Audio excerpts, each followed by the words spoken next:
નમસ્કાર, હું Rinku Prajapati public India ન્યૂઝમાં આપનું સ્વાગત કરું છું। શરૂઆત કરીએ આજના સમાચારની। આણંદમાં જલારામ મંદિર પાસે વીજડીપીમાં ધડાકા સાથે આગ લાગતા અફરાતફરી મચી, સદનસીબે કોઈ જાનહાનિ નહીં। આણંદ શહેરમાં જલારામ મંદિર પાસે આવેલ વીજડીપીમાં આજરોજ સવારના સમયે એકાએક ધડાકો થયા બાદ આગ લાગી હતી, જેને પગલે અફરાતફરી મચી ગઈ હતી। સદનસીબે આગની આ ઘટનામાં કોઈ જાનહાનિ થઈ ન હતી। આણંદ શહેરમાં આવેલ જલારામ મંદિર નજીક MGVCL દ્વારા એક વીજડીપી મૂકવામાં આવી છે।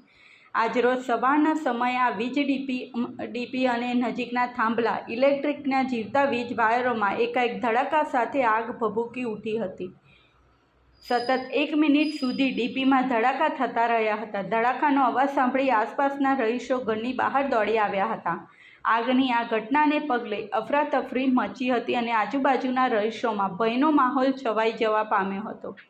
સવારનો સમય હોવાથી માર્ગ પર લોકોની અવરજવર નહિવત હતી, જેને પગલે આગની આ ઘટનામાં કોઈ જાનહાનિ થવા પામી નથી। આ ઘટનાની જાણ થતાની સાથે જ મધ્ય ગુજરાત વીજ લિમિટેડ કંપનીના કર્મચારીઓ અને અધિકારીઓ ઘટના સ્થળે પહોંચ્યા હતા અને વીજ પુરવઠો બંધ કરીને સમારકામની કામગીરી કરી।